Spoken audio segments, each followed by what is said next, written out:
Hey, welcome back. Did you take a break? Did you get a glass of water, a cup of tea, a cup of coffee? Did you go for a walk? Is it a different day? Did you create some margin? If so, brilliant. If not, that's okay. But please find time to do that because there's a lot of information here. There's a saying that I love to use. It's not my saying, but I use it, and it's saying information without action is merely entertainment. And it is my desire that this journey for you has been entertaining. But more than that, it's my desire that action happens and change happens and you're able to move forwards. We're going to continue to unpack how to move forwards. What strategies and things can you put into place to get some momentum, to get unstuck and start to make tangible progress? Let's have a look. Firstly, we're going to talk about physiological changes, things that are going to shift the physiology. We know that with a stress response, both acute and chronic, there's a lot of physiological changes. Here are some things that I want you to recognize. Firstly, sleep is king. I know I'm not the only person saying that. I know that's not a revolutionary idea, but sleep is absolutely crucial. Why? Because during our day, we're exerting. During our day, we're getting stressed. We're pushing into this sympathetic place where we're in the responses. Even if we're not stressed, our body is working hard. And it's in sleep that we recover the most.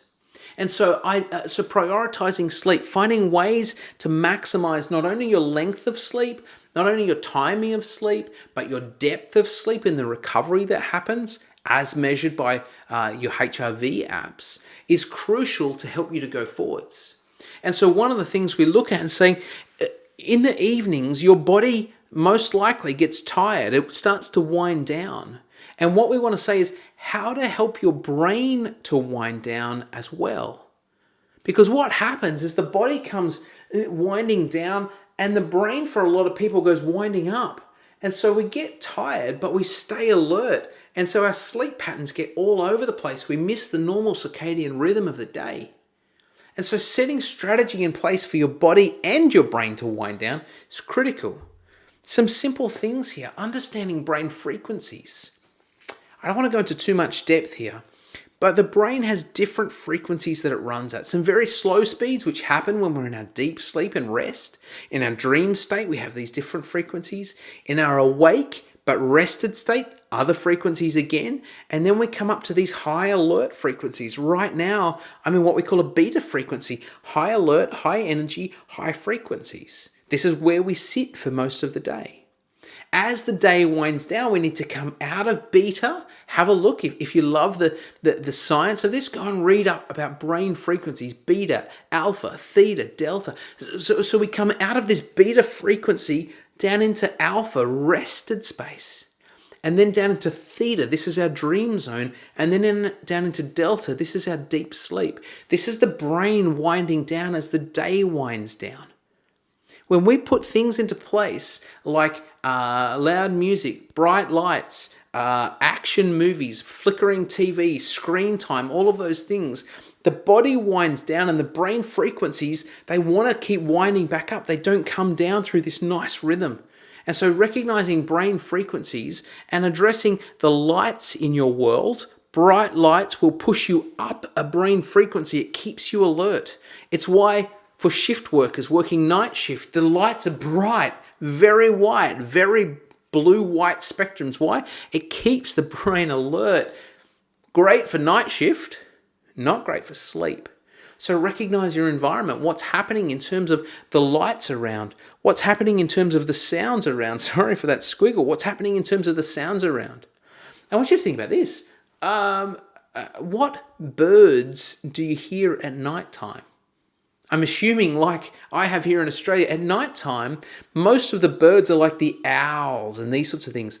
They have a low frequency, slow. This is the nighttime birds. The sounds that should be in our environment that are conducive to brain frequencies coming down are the slow tempo, low frequency sounds. I went for a ride today, a mountain bike ride, and some of the birds in the area are what we have, it's called blue wrens. They are fast twitch, tweety little birds. They are gorgeous. They dance around everywhere. But they're tweet, tweet, tweet, tweet, tweet, tweet, tweet, tweet, tweet constantly. This is the daytime tweet birds. You hear them first thing in the morning, the loud, tweety, high frequencies, high pitched and fast tempo birds. These are the sounds that accompany a day. They don't accompany a night. And so what I want to recommend is that the sound environment, like the light environment, is conducive to winding your brain down. Low frequencies, low tempos. From a light point of view, low intensity, red, yellow, orange frequencies, not blue, green, purple, white frequencies. Processing. How do we wind the brain down? We have to process our day. For different people, this works in different ways. But processing what we've walked through during the day, the thoughts we've had, the encounters we've had, the challenges we've had, the wins we've had, the lessons we've learned, the people we've met, all of these things, we need ways to process it. Sometimes it's just talking with a significant other or somebody who will hold space for you to be able to process, hey, this happened and this happened and this happened. It's great to allow the brain not to hold on to everything or to have to hold on to everything. Sometimes just writing it down, I recommend to a lot of people, like a bullet point journal or a bullet point piece of paper where you can just write on a piece of paper, this, and this happened, this happened, this happened. And so what we get to do is the brain gets to dump out of it all of the things that it's been carrying for that day. Sometimes you can even write down, these are the things that are going to help me tomorrow. I need to remember this, and I need to see this person and call this person and do this thing, okay? You can write those things down as a to-do list. Don't get too detailed, and don't get too detailed if you're writing down your day. This is not a journal of pages. A, that's going to be hard to sustain for most people. But B, now your brain's starting to relive all of these stories in a deep way. We want to just process them so the brain can let go. Let go of what it's trying to hold on for tomorrow. Let go of what it's held on from today so that it can wind. Sleep is king for physiological changes to be able to restore and recover from what we've walked through in a day. What other things do we have here? Posture. Remember I talked in an earlier video that the stressed posture is this rounded fight-flight posture? One of the things that you can do is extension maneuvers, extension things. I like to use what we call a posture pole. You get to lay on this posture pole. It's a foam roller, and you get to lay on this posture pole on the ground in full extension. What happens now, let me change back here. Instead of being in this forward, working on a computer, driving a car, cooking a meal, being a chiropractor, all these things, right, are all forward postures, which puts the brain into a stress response. I want to come back into extension postures here. So laying on a gym ball or something, laying back over it, laying on the floor on a foam roller that's long enough to support from the sacrum, the hips and pelvis to the back of the head, allows me to come back into this extended position. This is crucial for allowing my brain to switch out of a fight-flight mode and into a parasympathetic rest and digest place. Posture is crucial to help us to be able to get ready for sleep. And finally, breathing. A lot of people talk. You don't need me, maybe you do, but you don't need me to tell you the benefits of deep, relaxed abdominal breathing to wind everything down. It is the fastest and easiest and cheapest way, not only in the evenings, but at any time, to come out of a hypervigilant stress response. Deep abdominal breathing. Crucial for physiological changes that are going to help you to move forwards. During the waking hours, what can you be doing?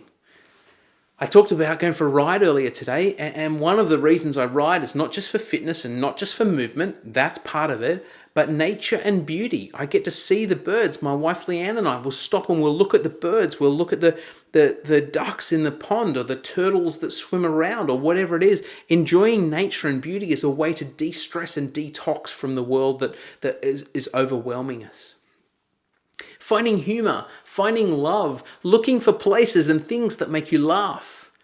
Viktor Frankl. If you haven't heard of Viktor Frankl, he was a Holocaust survivor. And there's a lot to talk about with Viktor Frankl, but simply I'll say one of the things that helped him get through the Holocaust, even as challenging as it was to find the humor in things. The stories that he tells are atrocious stories. But looking for the humor, looking for the things that will make him and his colleagues smile was one of the ways to disengage from the overwhelming nature of what he was walking through. And the same thing for you and for me. If we can find humor, if we can find things that make our hearts come alive with laughter, then that is going to de-stress us, as is love. It's one of the other Viktor Frankl principles to say he remembered those that he loved in his toughest moments, those that loved him in his toughest moments. And again, I've talked about love already, that it's a greatly, grossly misunderstood thing. If you want my article on the different types of love and where it fits, please reach out. I will send it straight to you. But seeing love, engaging in love, being with loved ones, being with companions, crucial to shift the physiology to help you to move forwards. Here's breathing again, even during the waking hours. Napping in the waking hours. There's some great research about napping, resetting the brain frequencies and the adrenal response that happens. Movement is critical. Going for a bike ride, going for a walk, going for a swim. It doesn't have to be vigorous movement, but movement is crucial. Incidental movement and planned movement, all crucial. There's a lot spoken about movement, but recognize it's not just fitness, it's helping you to detox from stresses. Nutrition. One of the stresses I talked about earlier that was filling up the bucket is a chemical stress. Getting the right nutrition, the right nutrients to replenish your body and help you to be at your best is crucial. Toxic foods, processed foods, toxic chemicals in our environment is a chemical stress that fills up our bucket. So recognizing that, and I've got environment written there as well, recognizing electromagnetic radiation, recognizing environmental toxins, molds, these sorts of things, they can all put our body into this high alert stress response. So there's a range of different physiological things you can do preparing for sleep and during the waking hours that are going to help you to move forwards. Let's look at some of the psychological things. Firstly, I want to talk about acknowledging worry. I talked about the wired and worried person before. We talked about fears and anxieties earlier. But I want to recognize worry. I want to recognize that we get concerned about things, that we get worried about how it's all going to go.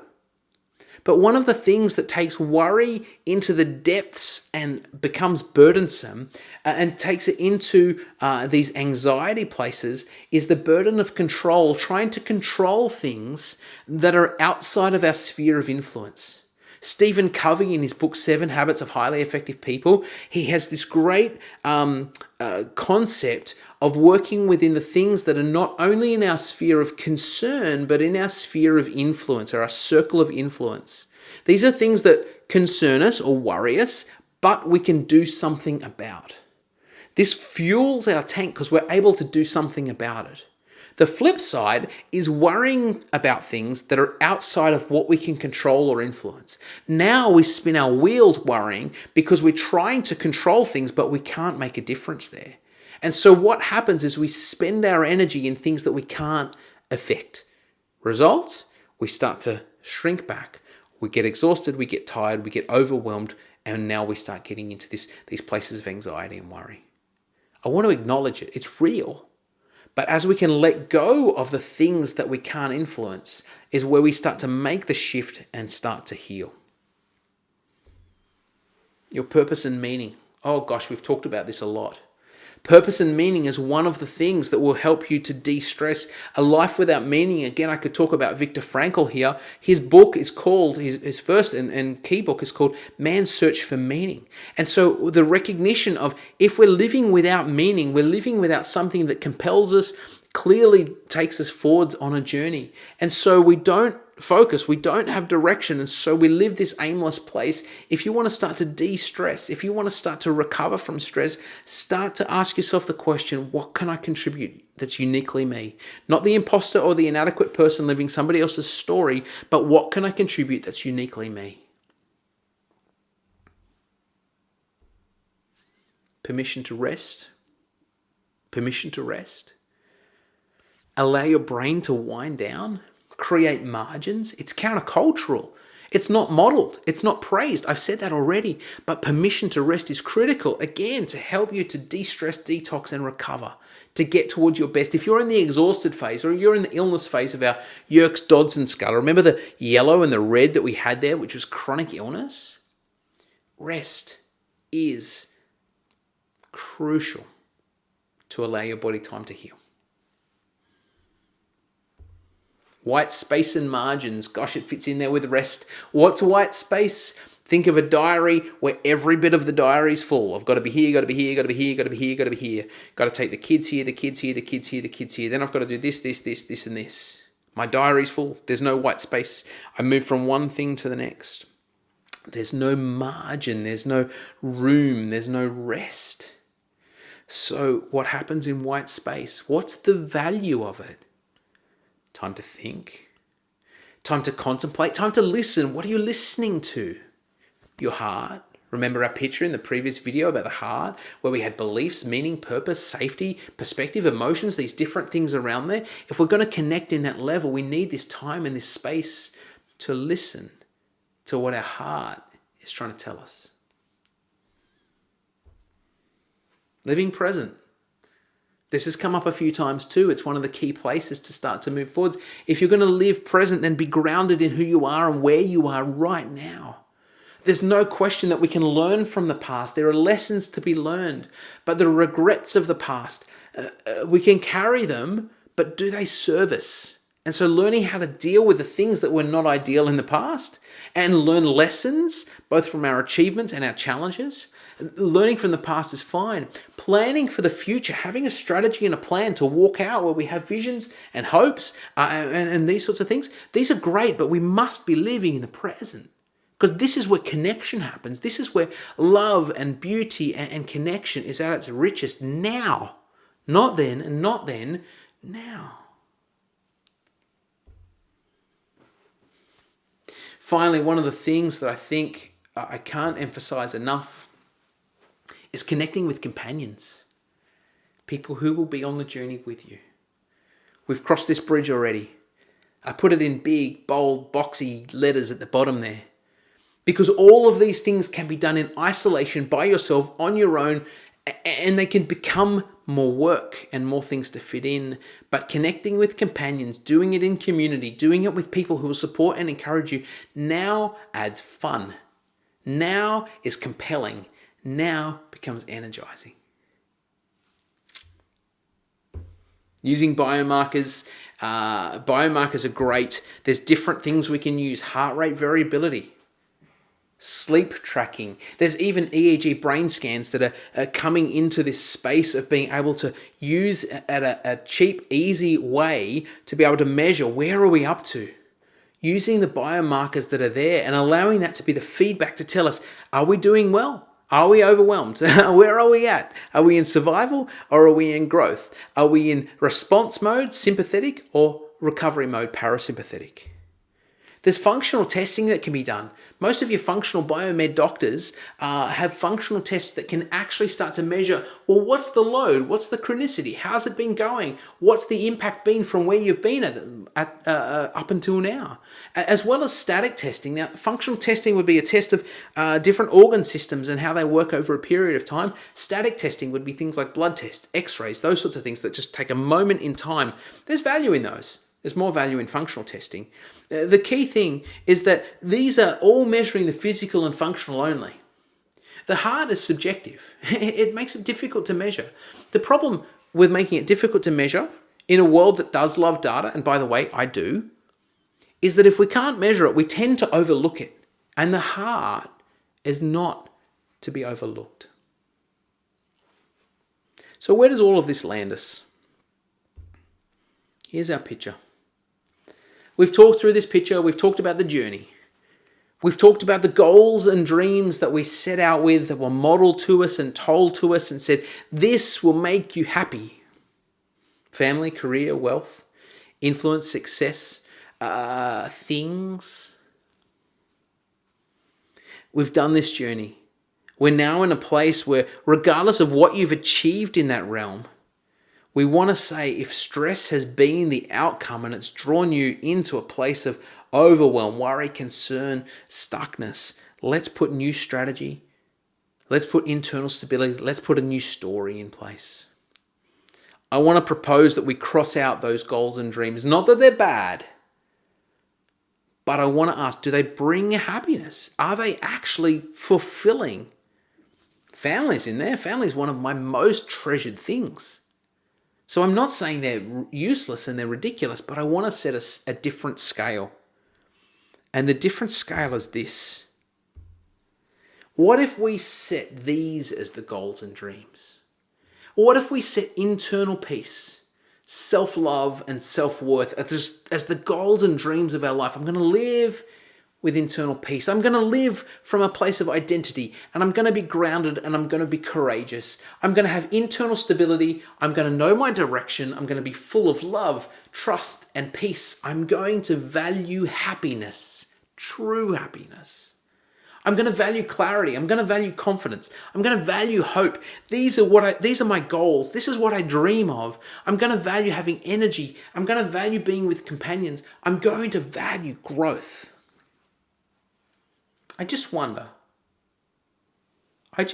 if our culture, if our society, if the people around us that we were part of valued these things, not at the exclusion of the others, but as a scale that actually brings fulfillment and change, how it would be different.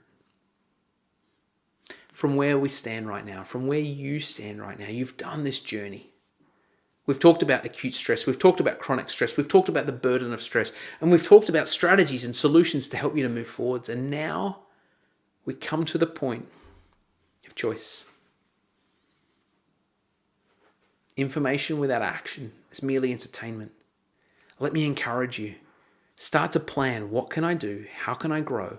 What small steps can I start to take to address all of the areas to help me to move forwards, so that not only now, but into the future, a month, 2, 6, 12 months, 2 years, 5, 10 years, into the future, you're walking a journey that brings deep satisfaction, deep happiness, internal peace, internal stability, and self-love.